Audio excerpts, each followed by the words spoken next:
Hello student, मैं मनीष।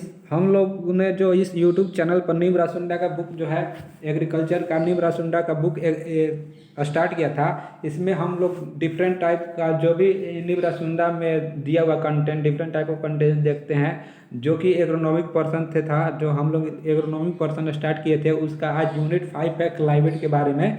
ठीक है, तो चलिए डिस्कशन करते हैं क्लाइमेट के बारे में। ठीक है, तो क्लाइमेट में फर्स्ट पॉइंट जो दिया हुआ है हमारा, क्या दिया हुआ है, वेदर के बारे में दिया हुआ है। तो चलिए देखते हैं वेदर क्या होता है।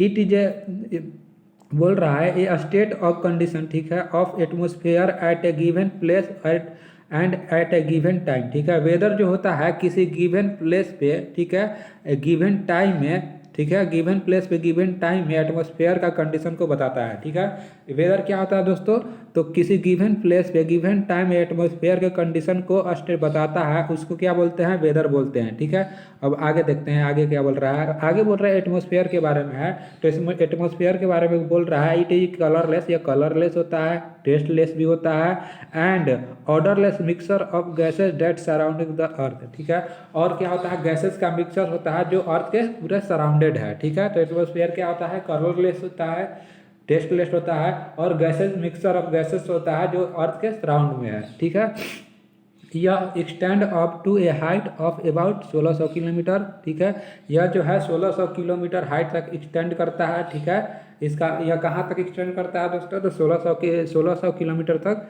एक्सटेंड करता है। हाउ आगे अगला पॉइंट जो बोल रहा है, how 99% of total mass of the atmosphere within 40 kilometre of the earth surface. जो 99% एटमॉस्फेयर का मास है 40 किलोमीटर तक फैला हुआ है अर्थ सरफेस से। ठीक है, एटमॉस्फेयर का जो मास है 99% 40 किलोमीटर तक मतलब होता है, 40 किलोमीटर के अंदर होता है। ठीक है, अब देखिए structure of atmosphere, structure atmosphere का स्ट्रक्चर के बारे में जानते हैं। ठीक है, तो based on the vertical temperature difference atmosphere is divided into 4 layer. जो एटमॉस्फेयर के वर्टिकल एटमॉस्फेयर के डिफरेंशिएट के अनुसार एटमॉस्फेयर को जो है 4 लेयर में डिवाइड किया गया है। फर्स्ट क्या होता है, फर्स्ट होता है ट्रोपोस्फियर होता है, सेकंड क्या होता है, स्ट्रेटोस्फियर होता है, थर्ड होता है मेसोस्फियर होता है, और फोर्थ क्या होता है फ्रेंड्स, तो फोर्थ हमारा हो जाता है थर्मोस्फियर। ठीक है, तो 4 लेयर में डिवाइड किया गया एटमॉस्फेयर को किसके आधार पे,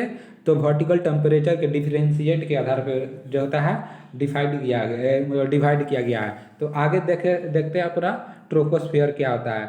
जनरली फ्रेंड ट्रोपोस्फियर जो होता है लोअर लेयर ऑफ एटमॉस्फेयर जो होता है, ट्रोपोस्फियर क्या होता है, लोअर एटमॉस्फेयर का लोअर लेयर होता है। ठीक है, ये कहाँ तक एक्सटेंड किया है तो extend up to a height of 8 kilometre to 18 kilometre from the earth surface. जो है एक्सटेंड किया है 8 किलोमीटर से 18 किलोमीटर अर्थ सर्फेस से। ठीक है, अब 8 किलोमीटर जो होता है पोलर रीजन से होता है, और जो 18 किलोमीटर जो होता है इक्वेटर से होता है। ठीक है, तो ट्रोपोस्फियर क्या है, लोअर लेयर है एटमॉस्फेयर का, और कहाँ से कहाँ तक ये गया हुआ फैला हुआ है, तो 8 से 18 किलोमीटर तक इसका हाइट होता है, एक्सटेंड होता है 8 से 18 किलोमीटर, 8 किलोमीटर पोलर रीजन से और 18 किलोमीटर से कहाँ से, इक्वेटर से। ठीक है, जो ये अगला पॉइंट बोल रहा है कि temperature decreases with increase in altitude at the rate of 6 degree Celsius पर किलोमीटर। मतलब हम लोग का जो एटमॉस्फेयर इस ट्रोपोस्फेयर में क्या होता है कि अगर हाइट बढ़ते जाता है तो टेम्परेचर 6 डिग्री पर सेल्सियस के रेट पर किलोमीटर के हिसाब से घटता है। क्या होता है दोस्तों, तो टेम्परेचर जो होता है 6 डिग्री सेल्सियस पर किलोमीटर के हाइट से मतलब घटता है अगर हम लोग हाइट पे जाते रहते हैं तो। ठीक है, अगर हाइट हम लोग का इंक्रीज होता है तो। ठीक है, टेम्परेचर डिक्रीज हो जाता है कि कितना से, 6 डिग्री सेल्सियस पर किलोमीटर से। ये याद रखिएगा क्वेश्चन, ये सब बहुत इंपॉर्टेंट पॉइंट है, ये सब पूछ लिए जाते हैं। अगला देखिए, आगे बोल रहा है ट्रोपोस्फियर में कि इट इन्फ्लुएंस अर्थ क्लाइमेट। जो ट्रोपोस्फियर है इसमें क्या होता है, अर्थ क्लाइमेट को इन्फ्लुएंस करता है। कैसे इन्फ्लुएंस करता है, तो it is dense part of atmosphere. यह जो होता है ट्रोपोस्फियर डेंस पार्ट होता है एटमॉस्फेयर का, जिसमें क्या होता है 85% परसेंट ऑफ द एटमोसफेयर मास, जो होता है इसमें 85% मास होता है एटमोसफेयर का, ठीक है फ्रेंड, कितना होता है 85% मास होता है एटमोसफेयर का इसमें, ठीक है। ऑल वेदर फिनोमिना, ठीक है, all weather phenomena like cloud, rain, moist, fog, dew occur in troposphere, ठीक है। जितना भी वेदर का फिनोमेनन है सब इसी ट्रोपोस्फियर में लाई करते हैं, जैसे क्लाउड हो गया, रेन हो गया, मॉइस्ट हो गया, फॉग हो गया, डी हो गया, सभी इसी में आते हैं, ट्रोपोस्फियर में आते हैं। इसीलिए बोल रहा है कि इसमें जो होता है 85% जो होता है एटमोसफियर का पार्ट इसमें होता है, ठीक है, ट्रोपोस्फियर में होता है। अब सेकेंड है अपना स्ट्रेटोस्फियर, तो जानते हैं स्ट्रेटोस्फियर के बारे में फ्रेंड्स। तो स्टूडेंट बोल रहा है it is a second most atmosphere layer, ठीक है, यह सेकेंड लेयर है, सेकेंड मोस्ट लेयर है एटमोसफेयर का, ठीक है। और क्या बोल रहा है, which lie beyond the height of 8 to 18 kilometre and extend up to 50 kilometre, जो होता है 8 से 18 किलोमीटर के बियॉन्ड और 50 किलोमीटर तक यह स्ट्रेटोस्फियर जो होता है लाई करता है, ठीक है। अब बताता है आगे कितना, कहाँ से कहाँ तक, तो 18 से 50 किलोमीटर के बीच लाई करता है स्ट्रेटोस्फियर, ठीक है। It is a warm layer, यह वार्म लेयर है, ठीक है, मतलब बहुत ज़्यादा गर्मी वाला लेयर, गर्म लेयर है ये, ठीक है। यूनिफॉर्म टेम्परेचर विथ एल्टीट्यूड, इसमें एल्टीट्यूड के साथ क्या होता है, यूनिफॉर्म टेम्परेचर होता है, मतलब सभी जगह टेम्परेचर एल्टीट्यूड के साथ क्या होता है, सेम होता है, ठीक है। वार्म लेयर होता है, सभी जगह यूनिफॉर्म टेम्परेचर होता है एल्टीट्यूड के साथ, ठीक है। It is A actual seat of most of the photochemical reaction in air, यह एक्चुअल सीट होता है किसके लिए, फोटोकेमिकल रिएक्शन एयर में, फोटोकेमिकल रिएक्शन के लिए एक्चुअल सीट होता है, क्या कौन सा होता है, स्ट्रेटोस्फियर में, ठीक है। Due to the presence of ozone layer, stratosphere में ये हमेशा ये लाइन बहुत ज़्यादा इंपॉर्टेंस है, ठीक है, कि स्ट्रेटोस्फियर में क्या होता है, ओजोन लेयर प्रेजेंट होता है। और क्या बोल रहा है, due to the presence of ozone layer UV rays are absorb, क्या होता है इसी में क्या होता है, स्ट्रेटोस्फियर में ओजोन लेयर के प्रेजेंट की वजह से क्या होता है, यूवी रेज जो होता है एब्जॉर्ब कर लिया जाता है, हेंस इट इज कॉल्ड क्या, ओजोनोस्फियर, इसीलिए इसको ओजोनोस्फियर बोलते हैं, ठीक है। स्ट्रेटोस्फियर को क्या बोलते हैं, ओजोनोस्फियर भी बोलते हैं, क्यों बोलते हैं, क्योंकि इसमें ओजोन लेयर होता है और क्या करता है, यूवी रेज को क्या एब्जॉर्ब कर लेता है। आगे देखिए अगला पॉइंट क्या है, most of the concentration of ozone is present about A height और 25 kilometre from the earth surface, concentration जो होता है ओजोन लेयर का, ठीक है, मोस्ट कंसंट्रेशन ओजोन लेयर का जो होता है 25 किलोमीटर तक है अर्थ सरफेस से, ठीक है। तो हमेशा पूछ लिया जाता है कि ओजोन लेयर का कंसंट्रेशन कितना हाइट तक है, तो 25 किलोमीटर कहाँ से, अर्थ सरफेस से, ठीक है। आइए अब स्ट्रेटोस्फियर सेकेंड लेयर होता है, इसमें ओजोन लेयर पर प्रेजेंट होता है, ठीक है, जो क्या करता है, यूवी रे को ऑब्जर्व कर लेता है, इसीलिए हम इसको क्या बोलते हैं, ओजोनोस्फियर भी बोलते हैं। ये 18 किलोमीटर से 50 किलोमीटर के बीच आता है, ठीक है, एक्सटेंड करता है, ठीक है। ये वार्म लेयर होता है, इसमें क्या होता है, स्ट्रेटोस्फियर में वार्म लेयर होता है, यूनिफॉर्म टेम्परेचर विथ एल्टीट्यूड होता है। चलिए ठीक है, अब इतना इसके बारे में जान लिया, अब मेसोस्फियर के बारे में जानते हैं दोस्तों।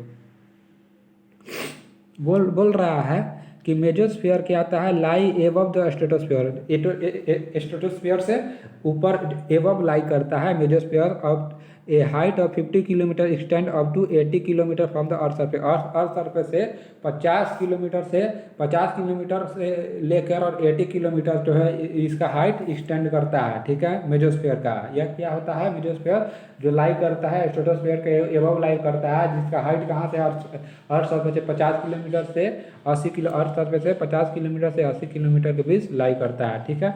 आगे देखते हैं दोस्तों, बोल रहा है ये जो होता है मेसोस्फियर कोल्ड रीजन होता है। मेसोस्फियर क्या होता है दोस्तों, कोल्ड रीजन होता है, हमेशा याद रखिएगा। वार्म रीजन कौन सा था, स्ट्रेटोस्फियर था, ये कौन सा रीजन होता है, कोल्ड रीजन होता है, ठीक है। इसमें स्ट्रॉन्ग डिक्रीजिंग इन टेम्परेचर, बहुत ज़्यादा टेम्परेचर घटता है, अगर हाइट एल्टीट्यूड बढ़ता है तो स्ट्रेटोस्फियर में क्या होता है, बहुत ज़्यादा स्ट्रॉन्ग टेम्परेचर घटता है, बहुत ज़्यादा टेम्परेचर इसमें घटता है अगर क्या होता है, एल्टीट्यूड बढ़ता है तो, ठीक है। अब अपना फोर्थ जो लास्ट लेयर है वो है थर्मोस्फियर, ठीक है, जैसे नाम ही से पता चल रहा है क्या, थर्मोस्फियर। चलिए पढ़ते हैं क्या है, देखिए, it is a layer atmospheric density are extremely low, ठीक है। क्या बोल रहा है, इन दिस लेयर, सॉरी बोल रहा है क्या बोल रहा है दोस्तों, बोल रहा है कि in this layer in this layer atmospheric density are extremely low. इसमें क्या होता है, एटमॉस्फेरिक डेंसिटी होता है एक्सट्रीमली लो होता है, ना के बराबर होता है। From earth surface it is extend up to height to 80 kilometre to 1600 kilometre, मतलब ये अर्थ सरफेस से 80 से 1600 किलोमीटर हाइट तक जो होता है एक्सटेंड करता है, ठीक है। The lower layer of thermosphere is called आइसोन। इसमें जो इस थर्मोस्फेयर के लोअर लेयर को क्या बोलते हैं, आयनोस्फेयर बोलते हैं। हमेशा याद रखिएगा कि आयनोस्फेयर किसको बोलते हैं, तो किसको बोलते हैं, तो थर्मोस्फेयर के लोअर लेयर को हम क्या बोलते हैं, आयनोस्फेयर बोलते हैं। Long distance radio communication is made possible through this ionise layer. इस आयोनाइज लेयर के चलते क्या होता है कि हमारा रेडियो कम्युनिकेशन का जो होता है लॉन्ग डिस्टेंस पॉसिबल हो पाता है, ठीक है, ठीक है। अब आगे बोल रहा है it is outer most layer, क्या होता है, इसका आउटर मोस्ट लेयर को हम एक्सोस्फीयर बोलते हैं, ठीक है। इसके आउटर मोस्ट लेयर को क्या बोलते हैं हम लोग, एक्सोस्फीयर बोलते हैं। इसके इनर मोस्ट लेयर को क्या बोलते हैं हम लोग, जो लोअर लेयर होता है इसको क्या बोलते हैं, आयनोस्फीयर बोलते हैं। क्या बोलते हैं हम लोग, आयनोस्फीयर बोलते हैं, ठीक है। और इसके आउटर मोस्ट लेयर को एक्सोस्फीयर बोलते हैं, ठीक है। अब क्या बोल रहा है कि exosphere is a layer above ionosphere. Exosphere जो होता है एबव होता है किसके, आयनोस्फीयर के एबव होता है एक्सोस्फीयर, ठीक है। टेम्परेचर इंक्रीज विथ एल्टीट्यूड, इसमें क्या होता है, टेम्परेचर इंक्रीज होता है एल्टीट्यूड के अनुसार, ठीक है। टेम्परेचर क्या होता है, इंक्रीज होता है किसके, एल्टीट्यूड के साथ टेम्परेचर इसमें इंक्रीज होगा। ट्रोपोस्फीयर में क्या देखा कि जैसे जैसे हाइट पे जा रहे थे तो हमारा टेम्परेचर घट रहा था, लेकिन फिर मेजोस्फीयर में स्ट्रेटोस्फीयर में देखे कि टेम्परेचर हाइट के जैसे जैसे हाइट पे जा रहा था टेम्परेचर बढ़ रहा था। उसके बाद मेजोस्फीयर में देखे तो टेम्परेचर डाउन होने लगा था, हाइट पे जा रहा था। अब इसमें क्या पुनः से फिर बढ़ने लगता है, टेम्परेचर बढ़ने लगता है, ठीक है, हाइट के अनुसार, एल्टीट्यूड की हाइट, एल्टीट्यूड जब इंक्रीज होता है उसके अनुसार, ठीक है। अब कंपोजिशन, अब नेक्स्ट पॉइंट बोल रहा है, एक मिनट,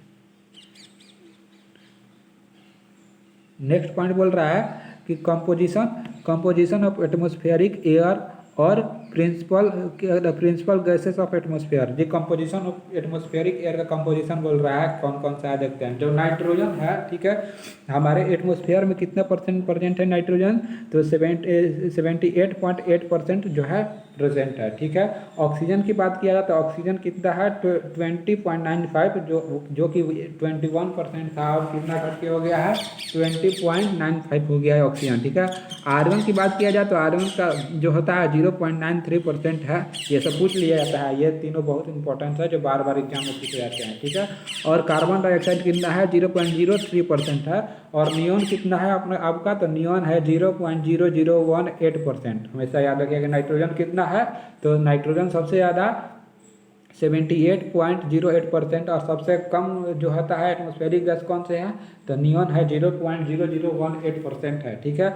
और ऑक्सीजन की बात किया जाए तो 20.95% है, और आर्गन की बात किया जाए तो 0.93% है, और कार्बन डाइऑक्साइड की बात किया जाए तो 0.03% है, ठीक है। आगे जो परसेंट नहीं बोल सकते हैं, पीपीएम में बोल सकते हैं इसको, या परसेंट भी बोल सकते हैं, कोई दिक्कत नहीं है। पीपीएम में बोला जाए तो 300 से 360 पीपीएम कंसंट्रेशन इसका है एटमॉस्फेरिक में, गैसेस में, ठीक है। अब देखिए composition of soil air, soil air के कंपोजिशन के बारे में देखते हैं। कंपोजिशन ऑफ सॉइल एयर, ठीक है। सॉइल एयर के कंपोजिशन में क्या क्या होता है देखते हैं। तो बोल रहा है नाइट्रोजन परसेंटेज इज मोर और less same in the atmosphere. जो नाइट्रोजन परसेंट होता है मोर और लेस होता है एटमॉस्फेयर के सेम, जितना एटमॉस्फेयर में है नाइट्रोजन परसेंट उतना ही, मतलब मोर या लेस हो सकता है, ठीक है, कि कहाँ पे, सॉइल एयर में। चलिए आगे अगला देखते हैं। अब बोल रहा है oxygen level decreased as compare to atmosphere. जो ऑक्सीजन लेयर होता है सॉइल एयर में क्या होता है, कम होता है कंपेयर टू क्या, कंपेयर टू एटमॉस्फेयर, ठीक है। अब CO2 level will be nearly 8 to 10 time more जो सॉइल लेयर में जो होता है क्या होता है, ए से 8 से 10% मोर होता है, ठीक है, एज कम्पेयर टू एटमोसफेयर के कंपेयर में जो सॉइल में जो CO2 का कंसनट्रेशन होता है सॉइल एयर में वो 8 से 10 टाइम मोर होता है और ऑक्सीजन लेवल कम होता है। और नाइट्रोजन जो होता है मोर भी हो सकता है, लेस भी हो सकता है सॉइल एयर में कंपेयर टू किसके, एटमोसफेयर के कंपेयर में, ठीक है। अब देखा जाए सोलर कांस्टेंट क्या होता है, ठीक है। सोलर कांस्टेंट का बात किया तो देखिए जब सन का एनर्जी होता है एटमोसफेयर के पास होता है, जब सन का एनर्जी जो होता है एटमोसफेयर के पास होता है तो एटमोसफेयर पहले क्या होता है, सन का जो एनर्जी एटमोसफेयर में आएगा, एटमोसफेयर के बाद अर्थ सरफेस पे आएगा। तो होता क्या है कि जब सन का जो एनर्जी होता है एटमोसफेयर में होता है तो आधा एनर्जी जो होता है एटमोसफेयर एब्जॉर्व कर लेता है, ठीक है। आधे जो सन का एनर्जी कौन एब्जॉर्व कर लेता है, तो आधा एनर्जी एटमॉस्फेयर ऑब्जर्व कर लेता है और उसके बाद जो बचा हुआ एनर्जी होता है वो अर्थ के सरफेस पे पड़ता है, ठीक है, पड़ता है। जो तो जितना एनर्जी जो होता है अर्थ सरफेस पे पड़ता है उसका वैल्यू निकाला गया है, जिसे हम लोग क्या बोलते हैं, सोलर कांस्टेंट बोलते हैं। समझ में आया क्या होता है इसमें? देखिए फिर समझते हैं कि सन का एनर्जी जो होता है एटमॉस्फेयर पर आता है, तो ठीक है, आधा एनर्जी जो होती है जो क्या एटमॉस्फेयर एब्जॉर्व कर लेता है, उसके बाद जो बचा हुआ एनर्जी है अर्थ सरफेस पर आता है, ठीक है। तो अर्थ सरफेस पर आता है तो उसका वैल्यू निकाला गया, उस एनर्जी का वैल्यू निकाला गया है, जिसको हम सोलर कांस्टेंट बोलते हैं, ठीक है, जिसको हम क्या बोलते हैं, सोलर कांस्टेंट बोलते हैं। तो इसमें देखिए क्या कर रहा है, सोलर कांस्टेंट में बेसिकली कह रहा है कि defined as a energy falling in 1 minute, ठीक है, in 1 minute on a surface area of 1 square centimetre at a outer boundary to the atmosphere, ठीक है। मतलब बोल रहा है कि जो एनर्जी का फॉलिंग होता है 1 मिनट में 1 स्क्वायर सेंटीमीटर एरिया पर, कहाँ से, एटमोसफियर से अर्थ सरफेस पे, ठीक है, तो हेल्ड नॉर्मली बाय द सन, जो सन के द्वारा होल्ड कर लिया जाता है, होल्डेड होता है, it is mean distance of the earth from the sun, ठीक है। मतलब क्या बोल रहा है कि 1 मिनट में अर्थ सरफेस पे, ठीक है, क्या बोल रहा है, 1 मिनट में अर्थ सरफेस पे, ठीक है, अर्थ सरफेस के 1 स्क्वायर सेंटीमीटर पे जो होता है अर्थ से और एटमॉस्फेयर के बीच में जो एनर्जी पड़ता है उसको हम लोग क्या बोल देते हैं, सोलर कांस्टेंट बोल देते हैं।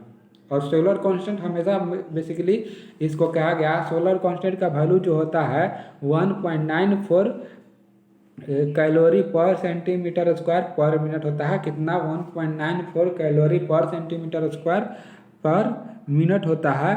और इसका यूनिट जो होता है, ऐसा यूनिट जो होता है 1353 वाट पर मीटर स्क्वायर होता है, पर मीटर स्क्वायर है। इसका ऐसा यूनिट क्या होता है सोलर कांस्टेंट का, तो 1353 वाट पर मीटर स्क्वायर होता है, ठीक है। और बोल रहा है solar radiation is received in the form of electromagnetic wave. जो सोलर रेडिएशन होता है वो इलेक्ट्रोमैग्नेटिक वेव के रूप में जो होता है, सोलर रेडिएशन को रिसीव किया जाता है, जिसे हम लोग क्या बोलते हैं, क्वांट बोलते हैं या फोटोन बोलते हैं, जिसे हम लोग क्या बोलते हैं, क्वांट बोलते हैं और फोटोन बोलते हैं, ठीक है। जिसे हम लोग क्या बोलते हैं दोस्तों, क्वांट बोलते हैं और फोटोन बोलते हैं, ठीक है। सोलर कांस्टेंट जो होता है ऐसा यूनिट क्या होता है, सोलर कांस्टेंट का ऐसा यूनिट क्या होता है, तो 1353 वाट पर मीटर स्क्वायर होता है, ठीक है।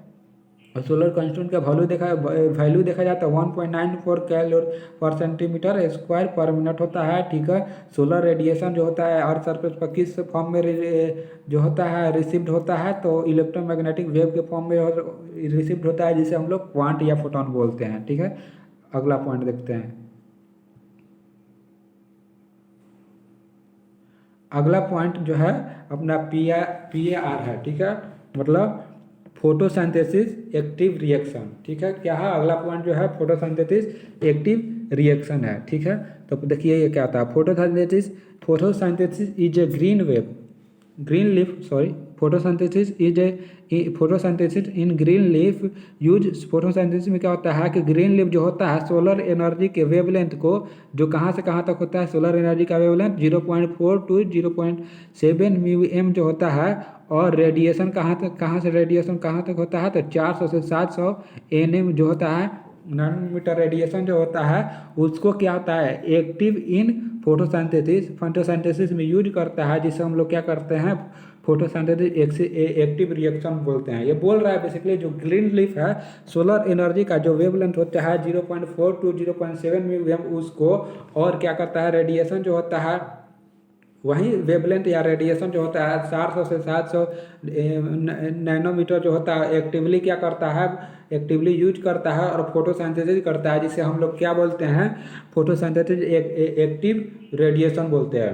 क्योंकि फोटोसिंथेसिस एक्टिव रेडिएशन इसलिए बोल रहा है क्योंकि इसमें जो वेवलेंथ होता है जो सोलर एनर्जी का वेवलेंथ जो होता है 0.4 टू 0.7 एम तक यूज करता है और रेडिएशन और रेडिएशन जो होता है 400 से 700 एनएम का यूज करता है। इसीलिए इस रेडिएशन को हम लोग क्या बोलते हैं फोटोसिंथेटिक एक्टिव रेडिएशन बोलते हैं। देखिए जो फोटोसिंथेटिक एक्टिव रेडिएशन जो होता है और क्या होता है फोटॉन्स जो होता है किससे मापा जाता है क्वांट सेंसर से मापा जाता है। जो अपना फोटोन जो होता है जो सनलाइट का वेवलेंथ जो होता है इलेक्ट्रोमैग्नेटिक वेवलेंथ जो होता है उसको किससे में मेजर किया जाता है क्वांट सेंसर से मेजर किया जाता है। किसी में इलेक्ट्रोमैग्नेटिक वेव जो होता है उसको किससे जिसे हम फोटोन बोलते हैं उसको किससे मेजर किया जाता है तो क्वांट सेंसर से। हमेशा याद रखिएगा कि PAR और फोटोन को किससे मेजर किया जाता है तो क्वांट सेंसर से मेजर किया जाता है। ठीक है, अब यूनिट जो होता है PAR का जो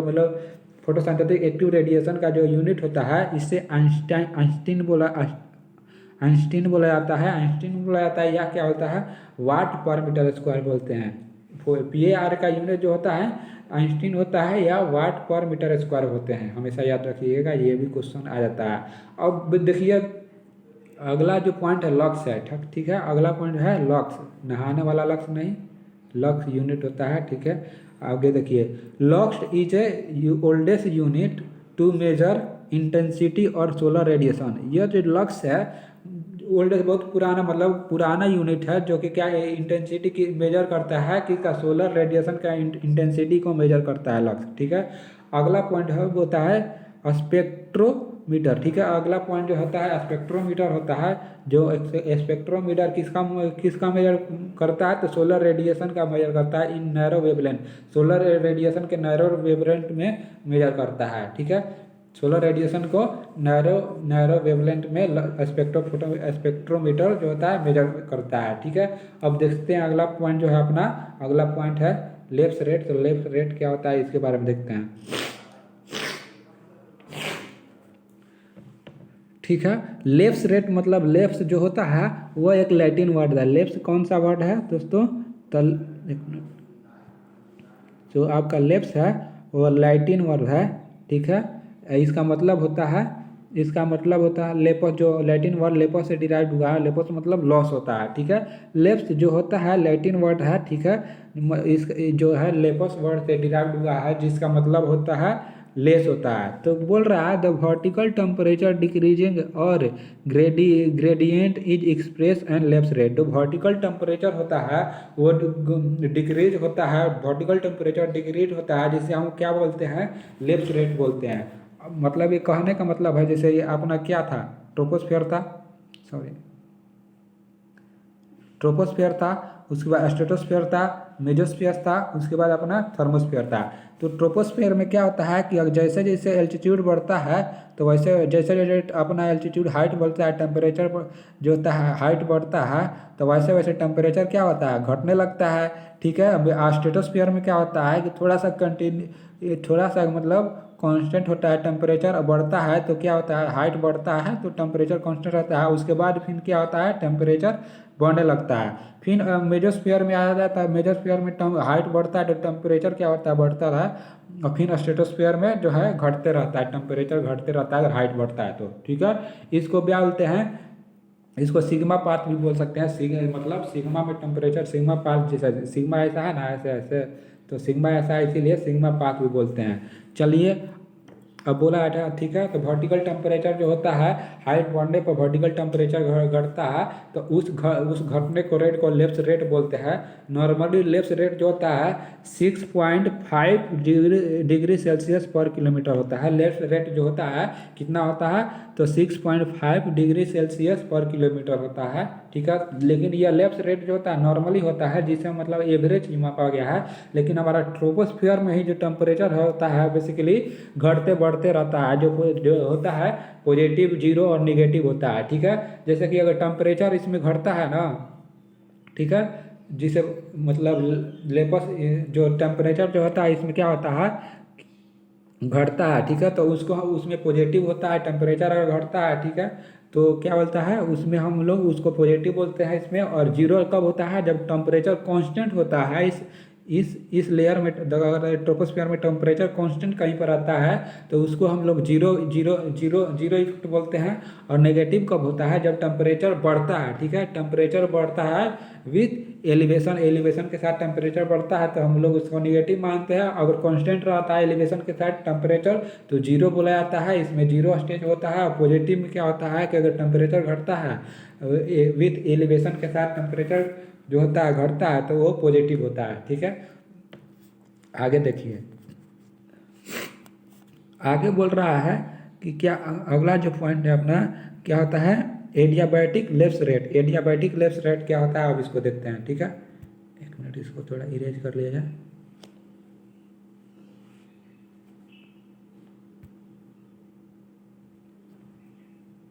हाँ एक मिनट,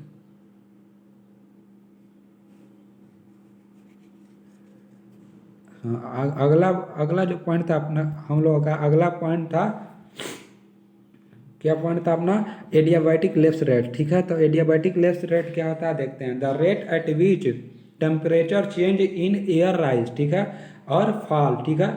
मतलब टेम्परेचर का चेंज, ठीक है, उस टेम्परेचर का चेंज अगर एयर का कंसंट्रेशन या एयर बढ़ने या घटने से जो होता है टेम्परेचर का चेंज होता है तो उस रेट को हम लोग एडियाबैटिक लेप्स रेट बोलते हैं। एडियाबैटिक लेप्स रेट जनरली क्या बोलते हैं दोस्तों, तो होता है अगर एयर का एटमॉस्फेरिक में एयर जो होता है बढ़ता है या घटता है तो उससे जो टेम्परेचर चेंज होता है उस रेट को हम लोग क्या बोलते हैं, एडियाबैटिक लेप्स रेट बोलते हैं। जो जनरली क्या होता है, ड्राई एडियाबैटिक लेप्स रेट जो होता है, ड्राई एडियाबैटिक लेप्स रेट होता है 10 डिग्री सेल्सियस पर किलोमीटर होता है, ठीक है। ड्राई जो होता है अपना एडियाबैटिक लेप्स रेट होता है 10 डिग्री सेल्सियस पर किलोमीटर होता है, ठीक है। जो इसमें लेप्स रेट मतलब लेप्स रेट को दो पार्ट में डिवाइड किया है generally. Normal lapse rate, normal lapse rate में जनरली क्या होता है कि एटमॉस्फेयर मतलब एयर का मूवमेंट नहीं होता है, ठीक है, न बढ़ता है न घटता है, ठीक है। तो लेप्स रेट इसमें नॉर्मल माना जाता है, ठीक है। लेकिन एडियाबैटिक लेप्स रेट में दूसरा जो होता है एडियाबैटिक लेप्स रेट में होता है, इसमें क्या होता है एयर का जो होता है, एयर जो होता है बढ़ते और घटता रहता है। उस वजह से जो टेम्परेचर चेंज होता है उसको उस रेट को एडियाबैटिक लेप्स रेट बोलते हैं, ठीक है। इसमें जो होता है ड्राई एडियाबैटिक लेप्स रेट में क्या होता है, जो होता है 10 डिग्री सेल्सियस पर किलोमीटर होता है, इसका रेट होता है, ठीक है। और द कंडीशन एट विच, ठीक है, the condition at which there is abrupt rise instead of fall in temperature is called inversion. अगर क्या होता है कि टेम्परेचर घट जाता है, ठीक है, टेम्परेचर घट जाता है किसकी वजह से, अगर टेम्परेचर घट जाता है, टेम्परेचर घट जाता है अगर एयर राइज या फॉल होता है तो उसको हम क्या बोलते हैं, इन्वर्जन बोल देते हैं। उसको क्या बोलते हैं, इन्वर्जन बोल देते हैं। अब देखिए अगला पॉइंट जो होता है एल्बिडो है। एल्बिडो जो होता है लेप्स रेट और एडियाबैटिक लेप्स रेट एक बहुत बड़ा टॉपिक है। अगर इसको कभी हम इस टॉपिक को पढ़ाएंगे जरूर अलग से, ठीक है, जिसमें अच्छा जानकारी आपको मिलेगा, ठीक है। आगे देखिए अगला है एल्बिडो। एल्बिडो जनरली है लैटिन वर्ड से डिराइव्ड हुआ है जिसका मतलब होता है वाइटनेस, ठीक है। एल्बिडो क्या होता है, लैटिन वर्ड से डिराइव्ड हुआ होता है, जिसका मतलब है वाइटनेस। जिसका मतलब क्या है दोस्तों, तो वाइटनेस जिसका मतलब है, ठीक है। अब इसमें बोल रहा है it is A ratio between incoming and outgoing solar radiation in earth surface, ठीक है। यह रेशियो होता है किसका, इनकमिंग और आउटगोइंग सोलर रेडिएशन का रेशियो होता है, ठीक है। एल्बिडो क्या होता है, तो रेशियो होता है इनकमिंग और आउटगोइंग रेडिएशन का अर्थ सरफेस पे, जितना इनकमिंग और आउटगोइंग जो होता है सोलर रेडिएशन होता है उसका रेशियो होता है एल्बिडो, ठीक है। It is a percentage of incident solar radiation, या परसेंटेज होता है incident solar radiation reflection by a surface is known as albedo. मतलब यह क्या होता है, परसेंटेज होता है कि मतलब अर्थ सरफेस के कितना मतलब रेडिएशन आया और किस दर से रिफ्लेक्ट हो गया, उसको हम क्या बोलते हैं, एल्बिडो बोल देते हैं। कि मतलब इंसिडेंट होने के बाद सोलर रेडिएशन की रिफ्लेक्ट हो जाना, ठीक है, सोलर रेडिएशन का रिफ्लेक्ट हो जाना क्या बोलता है, उस परसेंटेज को क्या बोलते हैं, एल्बिडो बोलते हैं, ठीक है। अब आगे देखिए, अगला पॉइंट कह रहा है कि इट इज एक्सप्रेस जो इसको एल्बिडो को एक्सप्रेस परसेंट में करते हैं, ठीक है। The albedo of crop surface is rising between, हमेशा याद रखिए इंपॉर्टेंट पॉइंट है। बोल रहा है कि the albedo of crop surface is rising between 23 to 30%। जो क्रॉप सरफेस का एल्बिडो जो होता है वो कहाँ से कहाँ तक वैरी करता है, तो 23 से 30% जो होता है वैरी करता है। नेक्स्ट पॉइंट देखते हैं, the albedo for fresh snow is rising from, जो फ्रेश स्नो का जो एल्बिडो होता है कहाँ से कहाँ तक होता है, तो 75 to 90% होता है। कहाँ से कहाँ तक होता है फ्रेंड, तो 75 to 90% होता है। अब अगला पॉइंट जो बोल रहा है, एक मिनट, अगला पॉइंट जो बोल रहा है, कह रहा है साइक्लोन के बारे में। अगला पॉइंट जो है अपना साइक्लोन के बारे में है। तो देखिए साइक्लोन के बारे में अगला पॉइंट क्या है, ए साइक्लोन इज क्या होता है, रॉजुअल, ठीक है, रॉजुअल सर्कुलर लोअर प्रेशर होता है, प्रेशर एरिया होता है। सर्कुलर लोअर क्या होता है, सर्कुलर लोअर प्रेशर एरिया होता है, हुज डायमीटर में be from 100 to 1000 miles and wind movement toward the centre. जो एल्बिडो में मतलब क्या होता है, साइक्लोन में क्या होता है, बेसिकली जो एयर जो होता है, ठीक है, ऐसे ऐसे बाउंड बना के बहुत बड़ा ऐसे बनाते हैं, बहुत बड़ा बड़ा ऐसे ऐसे जो मूवमेंट होता है एयर का, ठीक है, तो उसको हम लोग साइक्लोन बोलते हैं। बेसिकली ये क्या होता है, सर्कुलर लोअर प्रेशर होता है, सर्कुलर लोअर प्रेशर एरिया जिसका डायमीटर कहाँ से कहाँ तक होता है, 100 to 1000 माइल तक होता है। और वाइंड मूवमेंट क्या होता है, टुवर्ड सेंटर, और सेंटर के टुवर्ड क्या होता है, वाइंड का मूवमेंट होता है, ठीक है। Atmospheric pressure is always lowest in the centre. Centre में जो है एटमॉस्फेरिक प्रेशर जो होता है ऑलवेज लो होता है। अब इस रीजन में जो होता है, एंड अगर आउटवर्ड की तरफ हम लोग बढ़ते हैं तो वहाँ पे क्या होता है, एटमॉस्फेरिक प्रेशर जो होता है बढ़ने लगता है, और इसका सेंटर की तरफ जो एटमॉस्फेरिक प्रेशर होता है वो कम होता है, मतलब घटने लगता है। इसको हम क्या बोलते हैं, लो होता है, ठीक है। इसको हम लोग साइक्लोन बोलते हैं, ठीक है। इसमें साइक्लोन में क्या होता है, बेसिकली हवा जो होता है जो बाहर से अंदर की ओर आता है, क्या होता है, बाहर से अंदर की ओर आता है, ठीक है। अब आगे देखिए इसमें क्या होता है, इसका एग्जाम्पल है, क्या होता है, इसका एग्जाम्पल ट्रेंडो एग्जाम्पल है, और हेरिकनेस और टाइफून्स इसका एग्जाम्पल है। याद रखिए, एग्जाम्पल भी कभी कभी पूछ लेता है कि सेंट्रोमियर की तरह जो होता है इसका सेंटर के टुवार्ड वाइंड का मूवमेंट होता है, ठीक है। और एटमॉस्फेरिक जो होता है इसके सेंटर की ओर क्या होता है, सेंटर रीजन की ओर एटमॉस्फेयर क्या होता है, एटमॉस्फेरिक प्रेशर जो होता है कम होता है।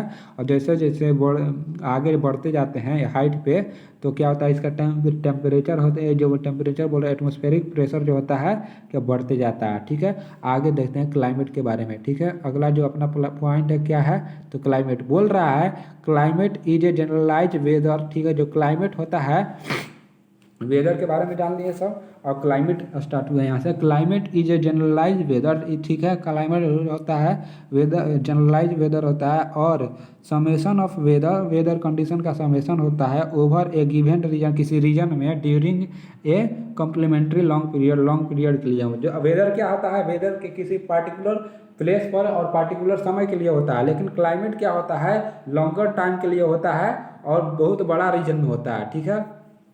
देखिए जैसे वेदर में क्या हो गया, जैसे समर हो गया, विंटर आ गया, ये सब आ गया वेदर में। क्लाइमेट अपना चेंज होते रहता है कि लॉन्गर टाइम पीरियड के बाद चेंज होता है, ठीक है। अब देखिए जो होता है अगला पॉइंट है classification of climate. Classification, climate का क्लासिफिकेशन जो है हम लोग पढ़ते हैं। अब बोल रहा है कि डी जो डी सेंडुले जो है 1900 एडी में जो होता है क्लाइमेट का क्लासिफिकेशन किया था। कौन क्लाइमेट का क्लासिफिकेशन पहला देखते हैं तो डी सेंडुले ने किए थे। क्या इन्होंने द फर्स्ट पर्सन थे जो क्या किए थे, क्लाइमेट का क्लासिफिकेशन किए थे, ठीक है। बेस्ड ऑन वेजिटेशन के बेस पर, किस बेसिस पे, वेजिटेशन के बेस पे। तो ये कभी कभी पूछ लेता है कि डी कॉन्डले ने क्लासिफिकेशन, फर्स्ट क्लासिफिकेशन किसने किया था क्लाइमेट का, तो डी केंडले ने किया था 1900 एडी में किया था। किसके बेसिस पे किया था, तो वेजिटेशन के बेसिस पे किया था। और दूसरा जो साइंटिस्ट थे अपना कॉपेन थे 1936 में कॉपेन ने जो डिवाइड किया था वर्ल्ड क्लाइमेट को 5 ग्रुप में, ठीक है। वर्ल्ड क्लाइमेट को कितना ग्रुप में डिवाइड किया था कॉपेन ने, तो डिवाइड किया था 5 ग्रुप में डिवाइड किया था। किसके बेसिस पर, तो वेदर एलिमेंट के बेसिस पे, वेदर एलिमेंट के बेसिस पे कॉपेन ने वर्ल्ड क्लाइमेट को 5 ग्रुप में डिवाइड किया था, ठीक है। कब, 1936 में, ठीक है। और डी केंडले ने वेजिटेटिव के बेस पे जो होता है अपना क्लासिफिकेशन किया था क्लाइमेट का, ठीक है। और थर्ड साइंटिस्ट जो ट्रोल थे, जो उन्होंने 1965 में ट्रोल ने क्लासिफिकेशन किया था क्लाइमेट का, ठीक है। बोल रहा है कि this classification has been founded satisfactory to explain vegetation zone of tropical Africa and South America. जो ये ट्रोल ने 1965 में जो क्लासिफिकेशन किया था उसको पूरे तरह से एक्सप्लेन कर रहा था, उस पूरे तरह के सेटिस्फाई कर रहा था किसके, वेजिटेशन जोन को। कौन सा वेजिटेशन जोन को, तो ट्रॉपिकल अमेरिका और साउथ अमेरिका के, tropical Africa and South America के जो वेजिटेशन जोन था उसको प्रॉपरली एक्सप्लेन कर रहा था। अब देखिए this classification is a suitable for agriculture purpose. जो होता है ट्रोल का जो क्लासिफिकेशन है वो एग्रीकल्चर पर्पज के लिए सुटेबल होता है, ठीक है। तो पूछ लेता है कि किसका जो क्लाइमेट का क्लासिफिकेशन सुटेबल होता है, तो ट्रोल का क्लासिफिकेशन जो होता है क्लाइमेट क्लासिफिकेशन एग्रीकल्चर पर्पज के लिए सुटेबल होता है, ठीक है। अब बोल रहा है ICRISAT, जो ICRISAT हैदराबाद में है, adopted this method for classifying semi arid tropical in India. जो यह ICRISAT जो है हैदराबाद में है, जो इस मेथड को एडॉप्ट किया है क्लासिफाई करने के लिए। किसके क्लासिफाई करने के लिए, semi arid tropical in India. India में जो सेमी एराइड या एराइड ट्रॉपिकल रीजन है उसको क्लासिफाई करने के लिए इंडिया ने इस मेथड को क्या एडॉप्ट किया है, ठीक है। अब आगे देखते हैं थ्रोंडम के बारे में। थ्रोन्टवेंट के बारे में, इन्होंने थ्रोन्टवेंट जो थे अमेरिकन थे, ठीक है। इन्होंने भी क्लासिफिकेशन किया है, ठीक है। ये बेसिकली मेन पॉइंट है, ठीक है। ये इन्होंने क्लासिफाई किया है, देखिए क्लाइमेट का। तो थ्रोन्टवेंट जो थे बेस्ट जो पीई इंडेक्स के बेस पे जो है जो क्लाइमेट का क्लासिफाई किया था। पीई इंडेक्स और TEN season distribution of rainfall के आधार पे जो है क्लासिफाई किया था किसका, क्लाइमेट का। तो पीई इंडेक्स क्या होता है कि पीई इंडेक्स इक्वल टू होता है annual precipitation divide by evaporation into 100। Annual देखिए तीन का मतलब हुआ कि एनुअल प्रेसिपिटेशन, ई का मतलब होगा एनुअल इवापोरेशन, ठीक है। और पी का मतलब हो गया प्रेसिपिटेशन ऑफ इफेक्टिवनेस हो गया, ठीक है। तो ये प्रिंसिपल ऑफ इफेक्टिवनेस इंडेक्स के बेस पे जो है थ्रोनवेट ने क्लासीफाई किया था अपना क्लाइमेट को। ठीक है, ठीक है। अब इन्होंने क्या किया था कि प्रेसिपिटेशन ऑफ इफेक्टिवनेस को 5 पार्ट में डिवाइड किया था। ठीक है, इन्होंने क्या किया था बेसिकली कि जो प्रेसिपिटेशन ऑफ इफेक्टिवनेस को जो होता है 5 पार्ट में डिवाइड किया था। तो फर्स्ट जो था वेट जोन था, फर्स्ट क्या था वेट जोन था, फर्स्ट जो था वेट जोन था। ठीक है, सेकेंड क्या था ह्यूमिड था, सेकेंड क्या था ह्यूमिड था, और थर्ड क्या था जो थर्ड था इसका सेमी ह्यूमिड था, थर्ड क्या था सेमी ह्यूमिड था। और फोर्थ जो था फोर्थ में सेमी एराइड रीजन था, सेमी एराइड जोन या रीजन जो भी बोले, सेमी एराइड जो था। और जो 5 वाला था वो एराइड जोन था या एराइड रीजन था। ठीक है, इन्होंने क्या किया था ई को 5 पार्ट में डिवाइड किया था। पहला क्या था वेट जोन था, सेकंड क्या था ह्यूमिड जोन ह्यूमिड था, और थर्ड क्या था सेमी ह्यूमिड था, फोर्थ जो था सेमी एराइड था, फोर्थ क्या था सेमी एराइड था, और फिफ्थ जो था एराइड था।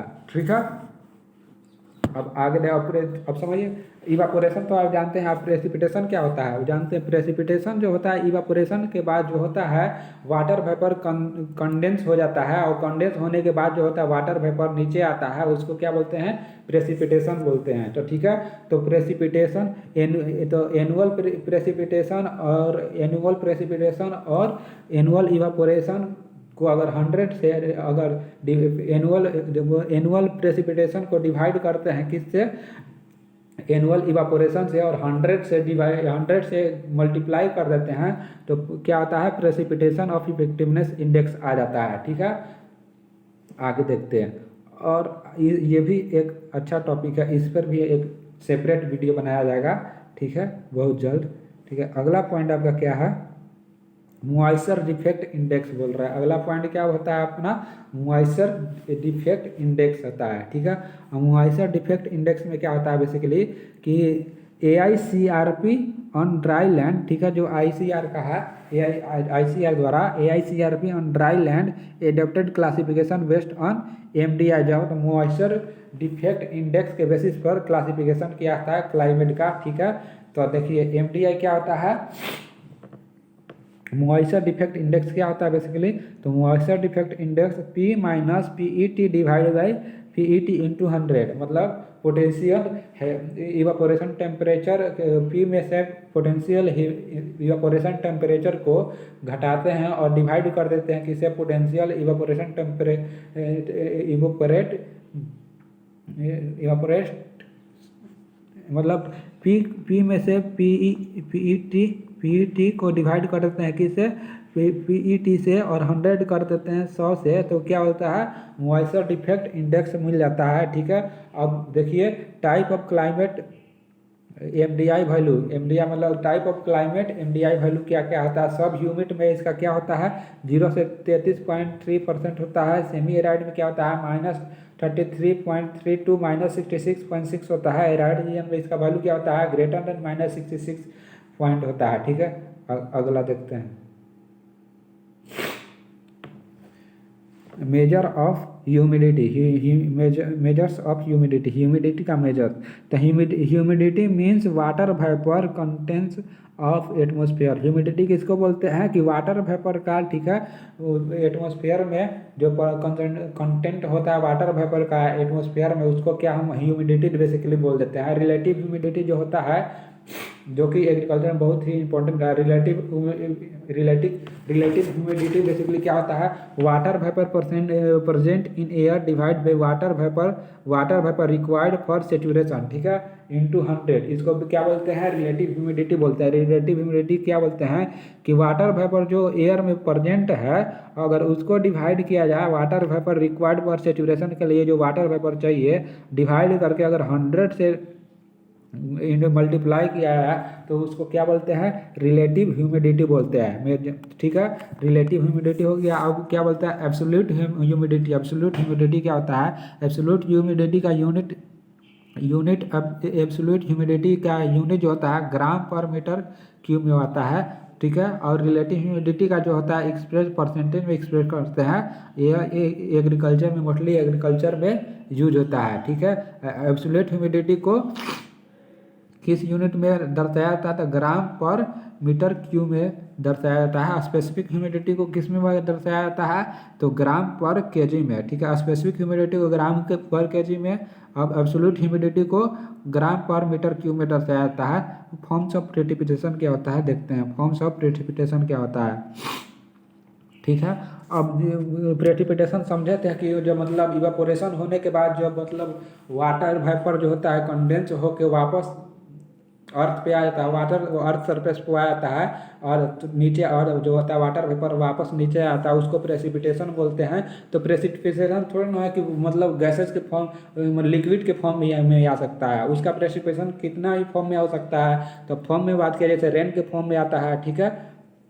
फर्स्ट पॉइंट क्या है, रेन के फॉर्म में आ सकता है प्रेसिपिटेशन, तो रेन के फॉर्म में होता है। तो रेन ड्रॉप कहाँ से कहाँ तक होता है, तो 0.5 to 6 mm तक होता है। कितना, 0.5 से अगर कम भी होता है, 0.5 से जनरली ज़्यादा होता है, 0.5 to 6 mm तक होता है, ठीक है। और इसके बाद वो है ड्रिजल के फॉर्म में भी आ सकता है, प्रेसिपिटेशन हो सकता है, ठीक है। तो इसका ड्रॉप्स जो होते हैं जो 0.5 mm से कम होते हैं। स्नो के फॉर्म में देखा जाए तो स्नो आइस क्रिस्टल होता है रिजल्टिंग फॉर सब्लिमेशन, या किसका रिजल्ट होता है, सब्लिमेशन का। Ice crystal resulting from sublimation का स्नो के फॉर्म में हो सकता है। और उसके बाद क्या होता है, ड्यू होता है मॉइस्चर कंडेंस इन ए स्मॉल ड्रॉप, ठीक है। Moisture condense in small drop upon cool surface, cool surface में जो मॉइस्चर होता है कंडेंस होता है स्मॉल ड्रॉप में, उसको ड्यू बोल दिया था। ड्यू के फॉर्म में भी प्रेसिपिटेट हो सकता है।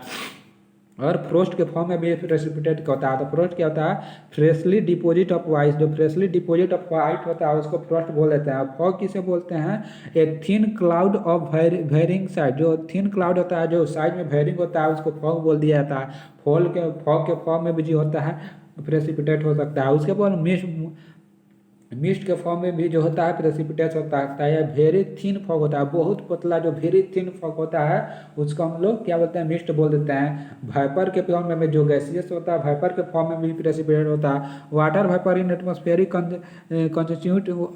Constitute only about 0.001% of the total global water का। जो वाटर वेपर जो होता है एटमॉस्फेयर में 0.001% है टोटल ग्लोबल वाटर का, ठीक है। अब आगे देखते हैं टेम्परेचर अपना, ठीक है। अगला पॉइंट क्या हम लोग का, टेम्परेचर, ठीक है। तो देखिए टेम्परेचर के बारे में जानते हैं। तो टेम्परेचर क्या बोल रहा है कि temperature it is the most important variable of weather, यह बहुत ज़्यादा इंपॉर्टेंट है वेदर को वेरिएबल करने के लिए टेम्परेचर। तो टेम्परेचर का मेजरमेंट देखिए कैसे कैसे होता है। तो इसका ऐसा यूनिट जो होता है डिग्री सेल्सियस होता है। इसका यूनिट ऐसा यूनिट क्या होता है दोस्तों, तो इसका यूनिट जो होता है डिग्री सेल्सियस होता है, ठीक है। अब Celsius is a Celsius scale, Celsius क्या होता है, सेल्सियस में क्या होता है, इन Celsius scale the melting and boiling point of water 0 से 100% रिस्पेक्टिवली, जो होता है मेल्टिंग पॉइंट कितना होता है 0 से, और बॉइलिंग पॉइंट जो होता है वाटर का 100 डिग्री सेल्सियस स्केल में होता है। अब देखिए सेल्सियस को कैसे निकाल सकते हैं, तो सेल्सियस क्या होता है, जो होता है सेल्सियस बराबर F minus Fahrenheit -32 into 5/9 Celsius होता है। सेल्सियस का फॉर्मूला क्या हो जाएगा, F -32, ठीक है, इंटू F -32 इंटू 5/9, ठीक है, सेल्सियस का फॉर्मूला हो जाएगा, ठीक है। अब देखिए फ़ारेनहाइट, पहला मेजरमेंट टेम्परेचर का सेल्सियस जो होता है, जो इसका यूनिट ऐसा यूनिट क्या होता है, तो डिग्री सेल्सियस होता है, ठीक है। वाटर के लिए जो होता है मेल्टिंग और बॉइलिंग पॉइंट वाटर का कितना होता है 0 और 100 डिग्री सेल्सियस होता है सेल्सियस स्केल में, ठीक है। फ़ारेनहाइट का देखा जाता है, फ़ारेनहाइट क्या होता है, Fahrenheit scale melting and boiling point of water कितना 32 फ़ारेनहाइट, 32 डिग्री फ़ारेनहाइट और 212 डिग्री फ़ारेनहाइट जो होता है वाटर का मेल्टिंग और बॉइलिंग पॉइंट होता है। तो फ़ारेनहाइट का फॉर्मूला क्या होता है, C इंटू 9.5 प्लस 32 जो होता है फ़ारेनहाइट का फॉर्मूला होता है, क्या होता है C इंटू 9.5 माइनस 32 जो होता है फ़ारेनहाइट का फॉर्मूला होता है। और थर्ड जो यूनिट है वो केल्विन होता है। तो एब्सोल्यूट टेम्परेचर जो होता है मेजर इन केल्विन, जो एब्सोल्यूट टेम्परेचर जो होता है उसको केल्विन यूनिट में हम लोग मेजर करते हैं। ठीक है, क्या बोल रहा है, when there is no activity of molecules of substance, जहाँ मतलब जब एक कोई भी मॉलिक्यूल्स कोई भी सब्सटेंस के मॉलिक्यूल का एक्टिविटी नहीं होता है, then it is said to be 0 degree Kelvin. तो अब हम उसको क्या बोलते हैं, 0 डिग्री केल्विन बोलते हैं। ठीक है, 0 डिग्री केल्विन कब बोल सकते हैं, जहाँ पे जो होता है किसी सब्सटेंस का कोई भी मॉलिक्यूल्स का कोई भी एक्टिविटी नहीं हो, तो उसे हम क्या बोलते हैं, 0 डिग्री केल्विन बोल सकते हैं। ठीक है, melting point of water in kelvin scale, kelvin scale में देखा जाए तो मेल्टिंग पॉइंट क्या होता है वाटर का, तो होता है 20, मेल्टिंग पॉइंट जो होता है 273 डिग्री केल्विन होता है, 273 केल्विन डिग्री केल्विन होता है। और ये स्ट्रीम जो होता है, स्ट्रीम पॉइंट जो होता है 373 डिग्री केल्विन होता है। ठीक है, मेल्टिंग पॉइंट 273 डिग्री केल्विन होता है और मेल्टिंग पॉइंट आपका कितना होता है, 373 डिग्री केल्विन होता है। आगे देखते हैं, केल्विन को निकालने के लिए केल्विन इक्वल टू क्या होता है, कांस्टेंट प्लस क्या होता है 273। अगर केल्विन को निकालना है तो किसी भी कांस्टेंट सेल्सियस में क्या होता है, सेल्सियस में या किसी भी टेम्परेचर में 273 जोड़ दीजिए कोई भी कांस्टेंट में, तो केल्विन आपका निकल जाएगा। ठीक है, इंस्ट्रूमेंट देखते हैं, इसके लिए जो होता है इंस्ट्रूमेंट क्या क्या है वो देखते हैं। ठीक है, तो इंस्ट्रूमेंट मैक्सिमम थर्मोमीटर होता है, मैक्सिमम थर्मोमीटर। या मैक्सिमम थर्मोमीटर क्या यूज है, it is a use to measurement high temperature attending during day. या क्या इस इंस्ट्रूमेंट का measurement high temperature during day time में हाई टेम्परेचर को मेजर करने के लिए किया जाता है। It consist of hollow glasses, इसमें क्या होता है, हैलो गैस होता है, hollow glass tube filled with mercury. इसमें जो होता है हैलो गैस फील्ड होता है किसके, ट्यूब में फील्ड होता है मरकरी के। ठीक है, हैलोजन जो मरकरी होता है उसे फील्ड ट्यूब में कर दिया जाता है। ठीक है, इसमें हमेशा तो पूछ लेता है मैक्सिमम थर्मोमीटर में क्या फील्ड होता है, तो मरकरी फील्ड होता है। ठीक है, क्या करता है, तो हाईएस्ट टेम्परेचर डे के टाइम में हाईएस्ट टेम्परेचर को मेजर करने के लिए इसका यूज किया जाता है। और मिनिमम थर्मोमीटर देखा जाए, मिनिमम थर्मोमीटर ये use to measure lowest temperature. ठीक है, यह लोएस्ट टेम्परेचर को मेजर करने के लिए होता है। It consist of a glass tube, या कंसिस्ट करता है ग्लास ट्यूब का विथ एल्कोहल इन बल्ब। इसमें क्या होता है, बेसिकली एल्कोहल होता है। Minimum thermometer basically lowest temperature को मापने के लिए किया जाता है, इसमें क्या होता है, एल्कोहल यूज किया जाता है। और मैक्सिमम थर्मोमीटर में जो हाईएस्ट टेम्परेचर डे के टाइम अटेंड होता है उसको मापने के लिए किया जाता है। इसमें हाइड्रोजन गैस जो मरकरी भरा जाता है। ठीक है, अब आगे देखिए, बोल रहा है सॉइल थर्मोमीटर। अगला जो है इंस्ट्रूमेंट जो होता है सॉइल थर्मोमीटर है। इसमें क्या होता है, it is a mercury thermometer. या क्या होता है, मर्क्यूरी थर्मोमीटर होता है with a band at the bulb end, जो होता है बल्ब इंड पर बैंड होता है। ठीक है, या मर्क्यूरी थर्मोमीटर होता है जो बैंड होता है बल्ब इंड पर। ठीक है, अब वो अगला जो है मेजरमेंट जो होता है थर्मोक्यूपल होता है। थर्मोक्यूपल इंस्ट्रूमेंट क्या करता है, these are use to measurement soil thermometer. ठीक है, थर्मोक्यूपल्स क्या करता है, सॉइल टेम्परेचर को मापता है। एंड आर टू टाइप, या दो टाइप का होता है, थर्मो इलेक्ट्रिक एंड रेजिस्टेंस। ठीक है, थर्मोकपल्स क्या करता है, बेसिकली सॉइल के टेम्परेचर को मापता है, और दो तरह का होता है, थर्मो इलेक्ट्रिक और रेसिस्टेंस होता है। ठीक है, अब देखिए अगला जो फेनोमेनन्स है, अगला पॉइंट जो है फेनोमेनन्स। अब तक फेनोमेनन्स क्या है इसका। ठीक है, फेनोमेनन्स में देखा जाए तो बोल रहा है काउंटर। ठीक है, पहला क्या होता है, काउंटर बोल रहा है। फर्स्ट क्या है, काउंटर। तो लाइन ज्वाइनिंग इक्वल इवोल्यूशन, जो लाइन ज्वाइन इक्वल इवोल्यूशन होता है उसको क्या बोलता है, काउंटर बोल दिया जाता है, कंटूर बोल दिया है, कंटूर बोल दिया जाता है। जो लाइन ज्वाइनिंग होता है इक्वल इलेवेशन पर उसको क्या बोल दिया जाता है, कंटूर बोल दिया जाता है। आइसोप्लेट्स किसको बोलते हैं, आइसोप्लेट्स किसको बोलते हैं, line joining uniform value at any phenomenon, जो यानी कोई भी फिनोमिनन हो उसका लाइन ज्वाइनिंग जो यूनिफॉर्म वैल्यू हो उसको क्या बोलते हैं, आइसो प्लेट बोल देते हैं। आइसो बार क्या बोलता है, imaginary line connecting point of equal atmospheric pressure. जो आइसो बार जो होता है इमेजिनरी लाइन होता है, इसमें क्या होता है, connecting point of equal atmospheric pressure का कनेक्टिंग पॉइंट होता है, ठीक है, उसको आइसो बार बोल देते हैं। आइसो आइसो हेफ्ट किसे बोला जाता है, तो line of containing point two of equal amount of rainfall. जो लाइन ऑफ कंटेनिंग पॉइंट जो होता है इक्वल अमाउंट ऑफ रेनफॉल का होता है उसको क्या बोलते हैं, आइसो आइसो हेफ्ट बोल दिया जाता है। अब आइसो बात क्या होता है, आइसो बात में क्या होता है, imaginary line containing point of equal water table elevation, ठीक है। इसमें क्या होता है कि इक्वल वाटर टेबल एलिवेशन का क्या होता है, इमेजिनरी लाइन कंटेनिंग पॉइंट होता है, ठीक है, आइसो बात में। और आगे आगे कौन सा पॉइंट है, आइसो हेल्ड क्या होता है, तो line containing point of equal sunshine hour. इसमें क्या होता है कि लाइन कंटेनिंग होता है इक्वल सनशाइन हावर के इक्वल होता है, इक्वल सनशाइन हावर का लाइन जो होता है कंटेनिंग पॉइंट होता है आइसो हेल्स। आइसोफेन क्या होता है, आइसोफेन जो होता है line containing point of similar seasonal phenomenon का लाइन कंटेनिंग पॉइंट होता है, किसका, सिमिलर सीजनल फिनोमिनन का होता है लाइन कंटेनिंग पॉइंट होता है आइसोफेन क्या होता है, लाइन कंटेनिंग पॉइंट होता है किसका, सिमिलर सीजनल फिनोमिनन का लाइन कंटेनिंग पॉइंट होता है, ठीक है। आइसोथर्म क्या होता है, आइसोथर्म या लाइन कंटेनिंग पॉइंट किसका होता है, इक्वल टेम्परेचर का लाइन कंटेनिंग पॉइंट होता है, आइसोथर्म बोलते हैं। आइसोटोप किसके बोलते हैं, एनिमल having two equal number of neutron, जिस एलिमेंट के पास टू इक्वल नंबर ऑफ क्या होता है न्यूट्रॉन हो उसको क्या बोलते हैं, आइसोटोप बोलते हैं। आइसो फ्लूविल किसे बोलते हैं, तो line joining equal depth of rainfall. जो लाइन ज्वाइनिंग होता है इक्वल डेप्थ ऑफ रेनफॉल उसको क्या बोलते हैं, आइसोफ्लूविल बोलते हैं, आइसोफ्लूविल बोलते हैं। और अगला पॉइंट जो होता है आइसोटेक का है, ठीक है। अगला पॉइंट किसका है, अगला 1 मिनट आते हैं।